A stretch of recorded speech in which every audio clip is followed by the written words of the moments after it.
اعوذ باللہ من الشیطان الرجیم بسم اللہ الرحمن الرحیم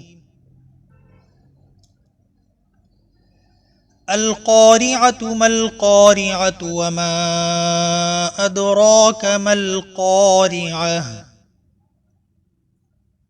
يوم يكون الناس كالفراش المبثوث وتكون الجبال كالعهن المنفوش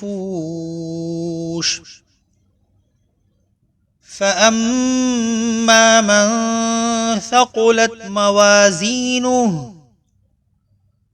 فهو في عيشة راضية وأما من خفت موازينه فأمه هاوية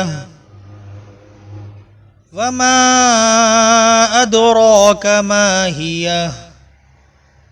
نار حامية۔ سورۃ القارعہ کا ترجمہ۔ یہ سورت مکی ہے اور 11 آیتوں پر مشتمل ہے اور اس کا ایک رکوع ہے۔ بسم اللہ الرحمن الرحیم۔ شروع اللہ کے نام سے جو سب پر مہربان ہے، بہت مہربان ہے۔ القارعہ، یاد کرو وہ واقعہ جو دل دہلا کر رکھ دے گا۔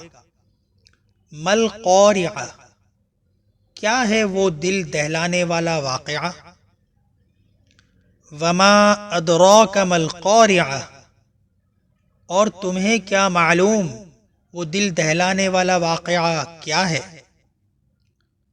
یوم یکون الناس کالفراش المبثوث، جس دن سارے لوگ پھیلے ہوئے پروانوں کی طرح ہو جائیں گے۔ وتکون الجبال کالعہن المنفوش، اور پہاڑ دھنکی ہوئی رنگین اون کی طرح ہو جائیں گے۔ فَأَمَّا مَنْ ثَقُلَتْ مَوَازِينُهُ، اب جس شخص کے پلڑے وزنی ہوں گے، فَهُوَ فِي عِيشَةٍ رَاضِيَةٍ، تو وہ من پسند زندگی میں ہوگا۔ وَأَمَّا مَنْ خَفَّتْ مَوَازِينُهُ، اور وہ جس کے پلڑے ہلکے ہوں گے، فَأُمُّهُ هَاوِيَةٌ، تو اس کا ٹھکانہ ایک گہرا گڑھا ہوگا۔ وَمَا أَدْرَاكَ مَا هِيَ، اور تمہیں کیا معلوم کہ وہ گہرا گڑھا کیا چیز ہے؟ نار حامیہ، ایک دہکتی ہوئی آگ۔ جزاکم اللہ خیرا۔